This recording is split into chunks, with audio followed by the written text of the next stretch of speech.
Assalamualaikum warahmatullahi wabarakatuh. Om, kembali lagi sama saya.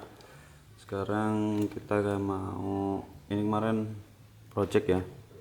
Jadi ada temen yang ngambil mobil ini. Jadi dia konsultasi gimana sih, apa hal yang paling utama harus diganti ya. Jadi banyak yang tanya kemarin teman-teman itu di 1/12 apa aja yang harus diganti biar bisa main lumpur, tahan, nggak mudah jebol, terus bisa beloknya bisa patah. Itu apa aja yang perlu diganti. Jadi untuk pertama yang saya harus saranin, kita langsung aja ke kaki-kaki. Untuk pemula seperti saya ini mungkin ini yang paling rentang rusak ya. Jadi ketika kita main lumpur lewat medan yang berat, ini yang paling rentang rusak. Terus saya itu ada di bagian nih, pertama ada di kopel. Kopel ini rentang patah. Kalau beban mobilnya udah berat, apalagi udah tambahin aksesoris nanti kan, itu pasti rentang sekali patah kopel.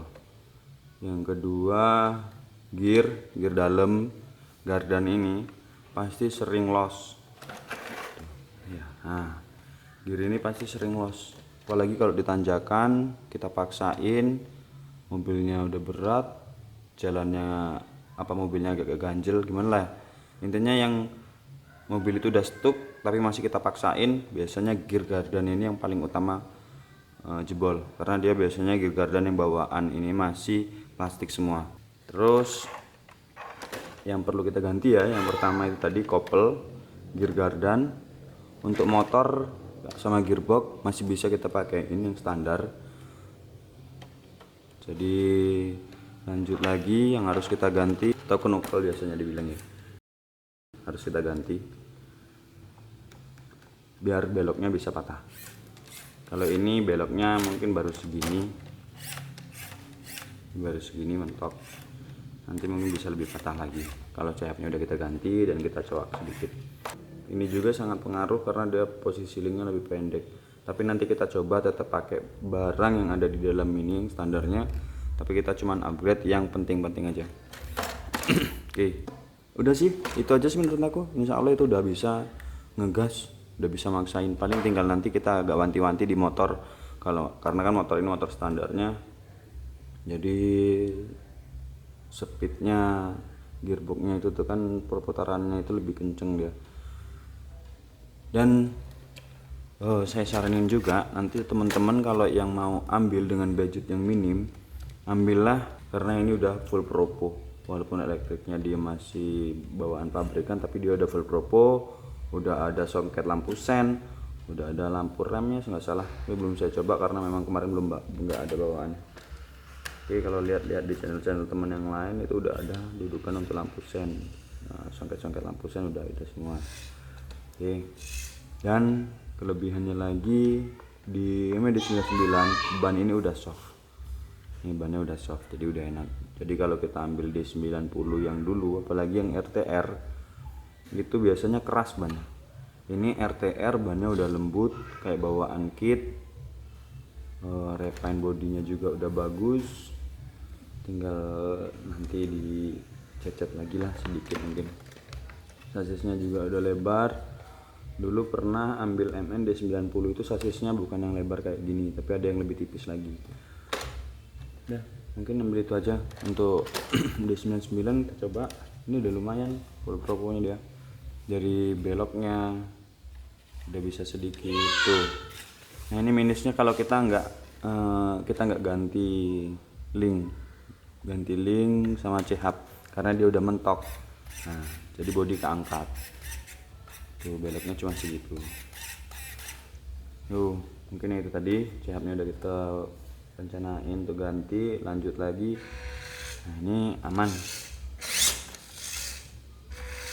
tuh, majunya udah bisa pelan, dia udah pakai servo ya sistemnya ya. Ini dia full propo D90. Tapi kalau nggak salah ini model D99, tapi ini D90 klasik deng, sorry. Oke, D90 klasik ada tulisannya. Oke, lanjut ya. Nanti biasanya kalau dia lihat beban yang terlalu berat, misalkan kayak gini nih. Nah ini kalau kita paksain, apalagi ban ini udah kita lem, kalau kita nggak ngelem ban ini makanya dia muter kayak gitu. Kadang bannya nggak muter, peleknya tetap muter. Nah tuh. Nah nanti kita lem juga di bagian sini, jadi biar bannya nggak muter lagi.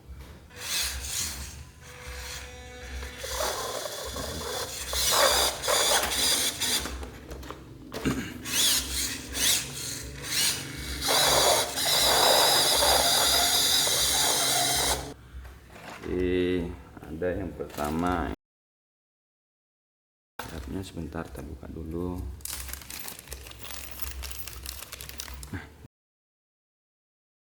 Jadi nanti kita ganti untuk bagian depan, terus kita ganti lagi yang untuk ke belakang, ini untuk ban belakang. Nah ini ya, nanti kalau kita udah beli CF ini udah lengkap sama bearing-bearingnya tadi, jadi udah aman. Nah nih, ini untuk depan, ini untuk belakang, jadi udah aman bannya. Jadi kita minim, sama-sama minim, sangat-sangat minim untuk loss. Biasanya sih gitu, kecuali kalau posisi pemasangan bautnya nggak presisi, pemasangan baut kecilnya agak mengslek, biasanya kayak gitu ya. Terus biar dia bisa beloknya lebih patah, di sini kita ambilin, kita pasangin nanti yang model XPD. Nah yang model XPD,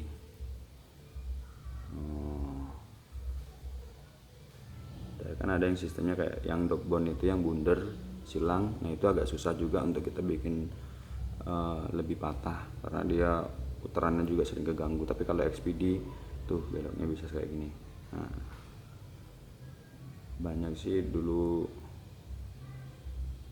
tuh. Oke, soft jadinya muternya. Jadi untuk bannya juga nggak terlalu goyang waktu belok di belok patang itu, nggak terlalu goyang. Oke, next kita ganti tadi gear. Nah ini gear metal daleman. Nah kita ambil yang hitam ya. Nah tuh gear daleman gardan. Oke, sip. Terus lanjut lagi, ini perlu kita ganti itu tadi kopel. Nah ini kopelnya.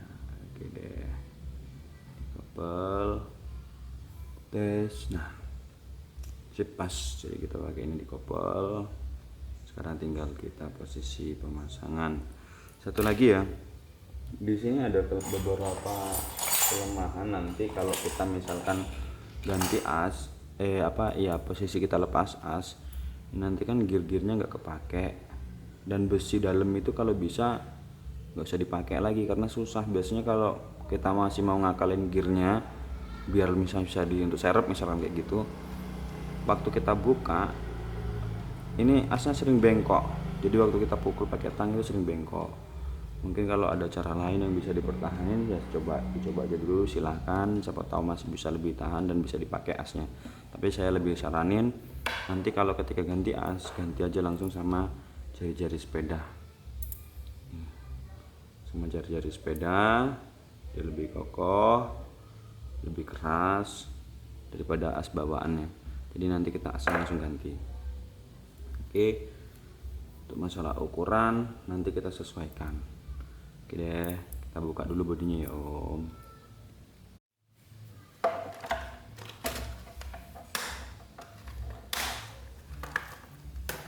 Ush ya, lupa, baterai di MND 90 klasik ini lebih besar ya om. Sekitar 800 wattan atau enggak salah, tapi dia baterainya tuh lebih besar. Dia makain baterai jenis Lion 15 8, alah itu ada tuh di channel YouTube saya lupa tuh, 16850 kalau nggak salah. Ini jenis baterainya jadi lebih besar daripada RTR-nya D90 yang lama. Jadi mainnya juga lebih lama. Dan dia di sini udah ada chargernya untuk balance, jadi lebih aman. Udah kita nggak usah ngerakit lagi. Ini saya rasa tahan kok untuk main lebih dari 15 menit atau 30 menit. Nah, oke.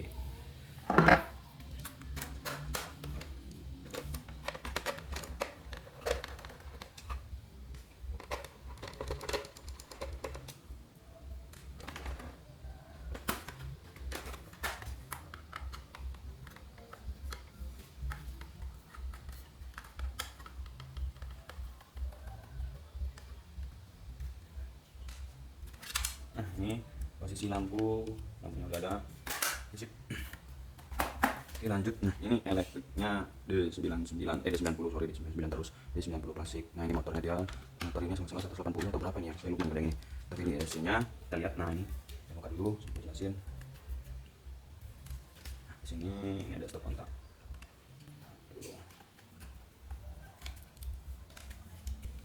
Oke deh, ini kabel yang ini larinya ke servo itu udah gunain 3 pin. Jadi di sini dia pakai adapter kayak gini, keren.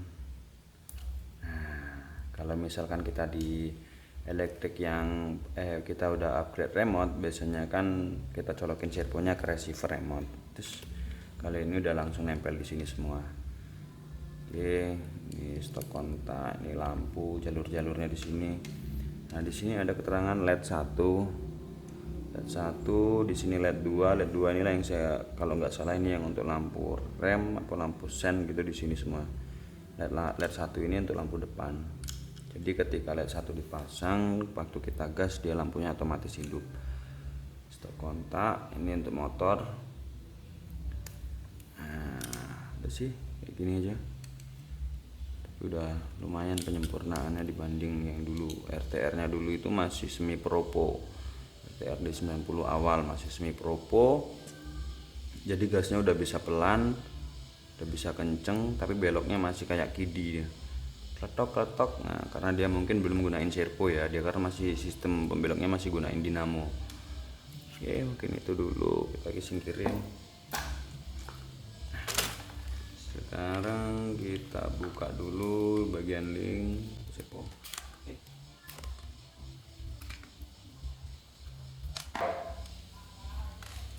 Jadi kita garap dari belakang aja dulu ya.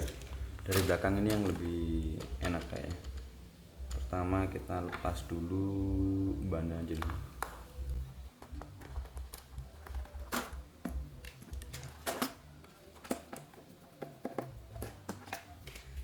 Oke, di awal nanti saya akan bikin video ini step by step. Jadi dari dari step pertama sampai terakhir sampai dia dari finishing. Jadi nanti video ini akan saya bagi-bagi. Pertama saya akan garap dulu bagian gardan belakang. Jadi nanti sesudah gardan belakang saya garap, saya potong videonya, lanjut ke step kedua. Kita akan garap lagi di bagian depan sampai pemasangan CHP-nya. Dan step ketiga nanti kita langsung lari ke settingannya. Oke, jadi step pertama saya garap yang belakang dulu. Oke, ini untuk PR-nya shocknya lumayan, sama sih kayak yang dulu juga kayak gini. Oke, saya bongkar.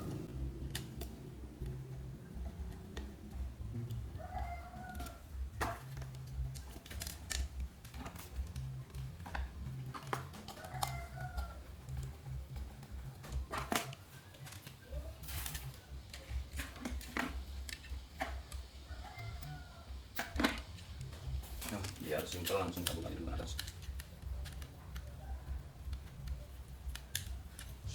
Jadi sekarang posisi gardan udah kebuka. Nah ini gardannya, ini yang mau kita ganti nanti, yang plastik, terus kopel sama gear dalamnya. Oke kita buka dulu gardannya.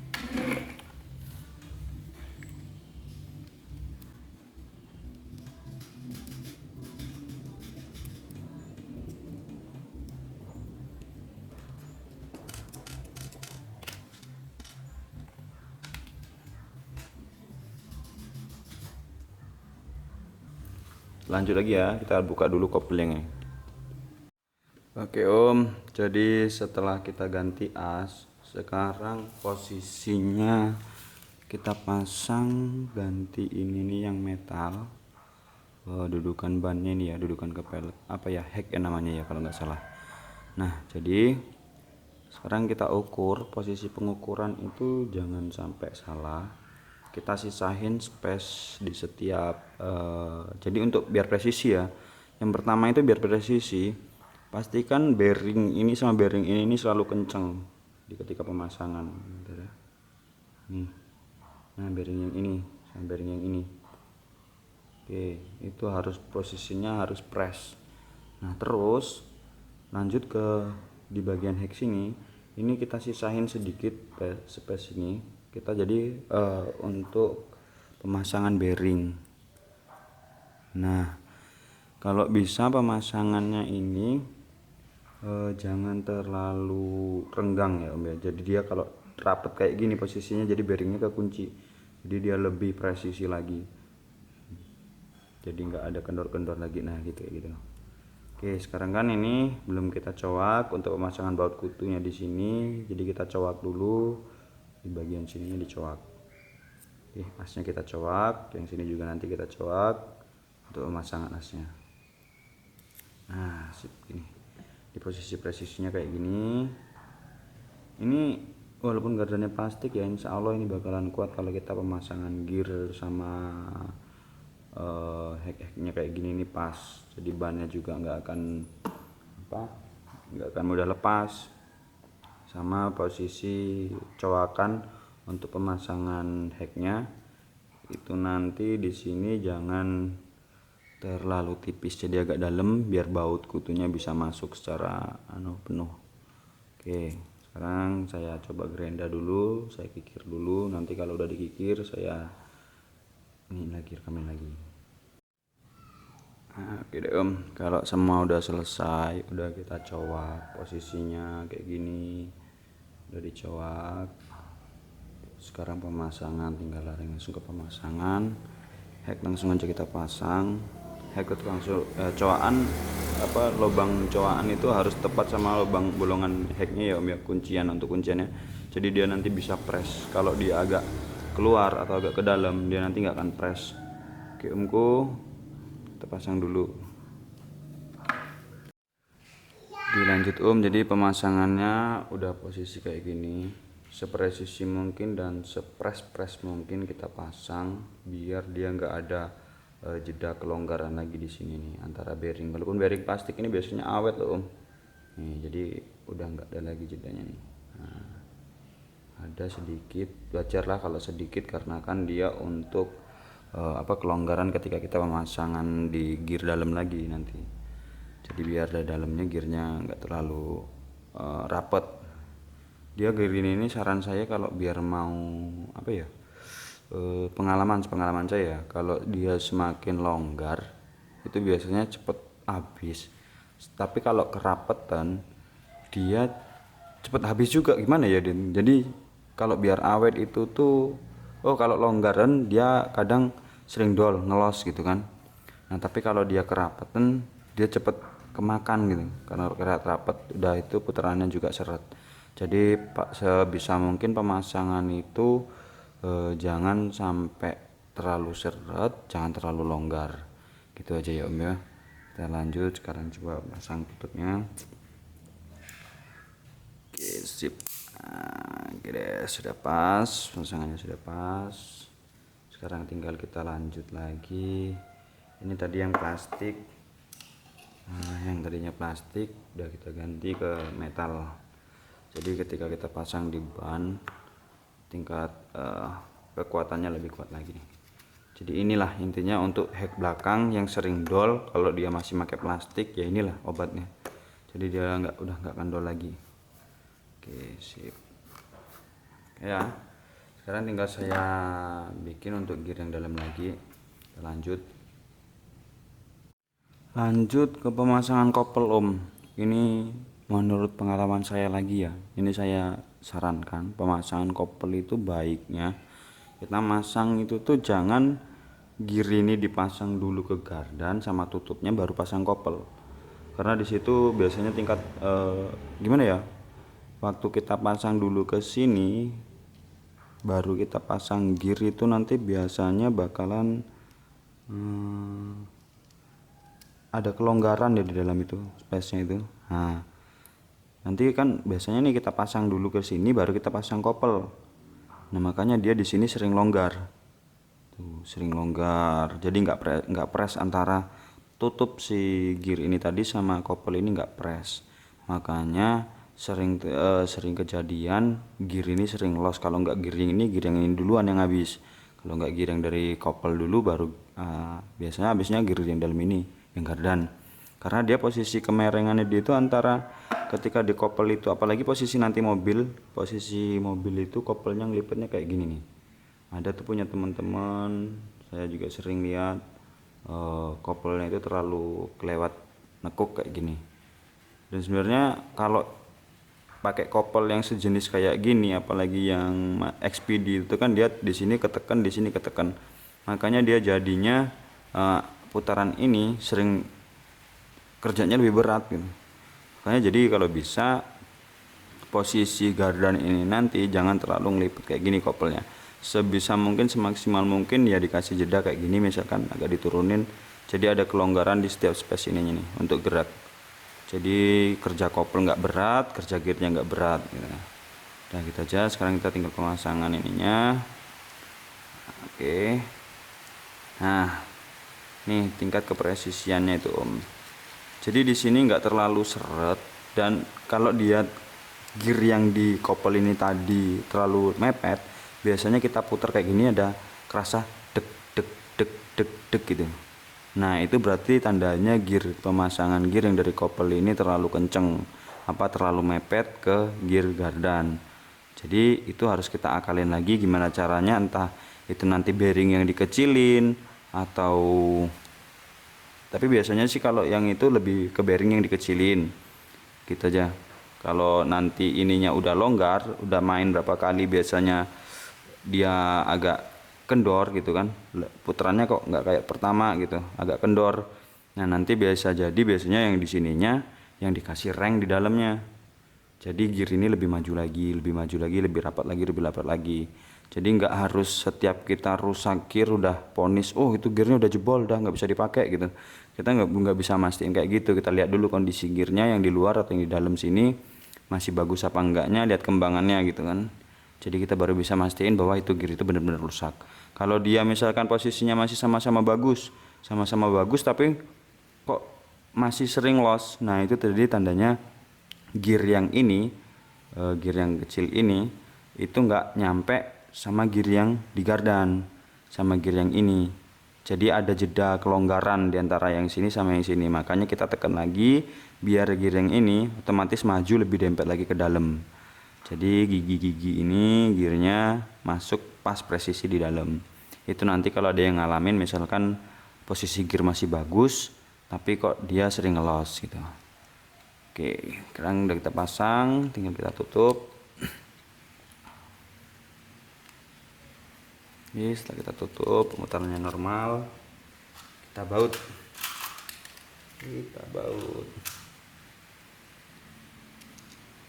Kita lihat ya dulu, pengalaman saya pernah pakai gardan yang plastik ini, case-nya case plastik, bearingnya bearing plastik, itu semua plastik, tapi yang saya ganti ya ini tadi cuman bagian gearnya aja sama yang ini. Itu saya mainnya lebih awet dibanding yang kita beli yang metal ya.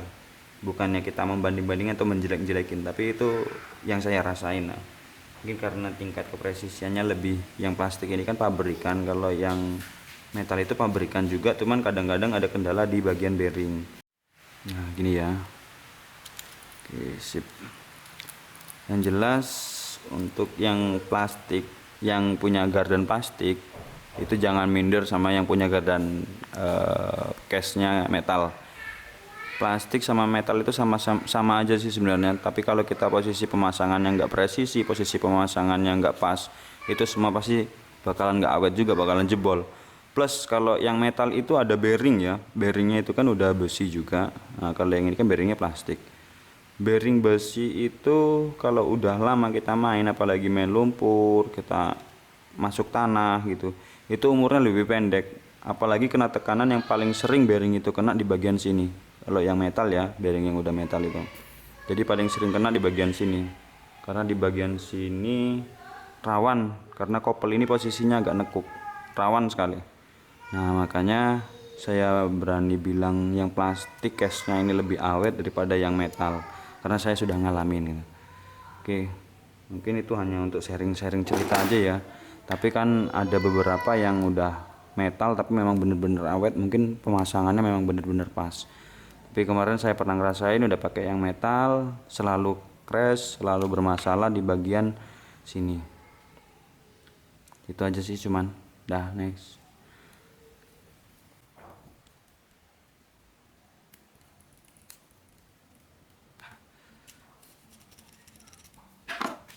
Sip. Untuk video saya yang pertama ini tadi saya sudah bilang saya bahas dulu masalah gear yang di belakang, kardan yang di belakang. Next, di episode kedua nanti saya akan langsung bahas di bagian depan bagaimana caranya, apa aja yang perlu diakalin, apa aja yang perlu dirubah. Nantikan di episode kedua. Pokoknya ikutin terus di channel saya, jangan sampai ketinggalan. Semoga pengalaman saya dan apa yang saya berikan, penjelasan saya bisa bermanfaat untuk teman-teman semua, teman-teman RC lah intinya. Semoga yang belum tahu bisa jadi tahu. Itu tadi yang saya ceritain, lebih dan kurangnya mungkin secara anunya itu adalah pengalaman saya selama saya bermain RC di 1/12. Terus untuk ya itu tadi sih, udah gitu aja mungkin. Next kita ke depan. Setelah ke depan nanti kita baru untuk pemasangan ke depan, sambil besok saya akan bikinin untuk dudukan, karena kita masih pakai gearbox biasa ya. Jadi mana yang perlu kita rubah, mana yang perlu kita coak, tapi kita tetap pakai gearbox biasa ini. Oke, gearbox bawaan. Oke, sekian dulu dari saya. Assalamualaikum warahmatullahi wabarakatuh.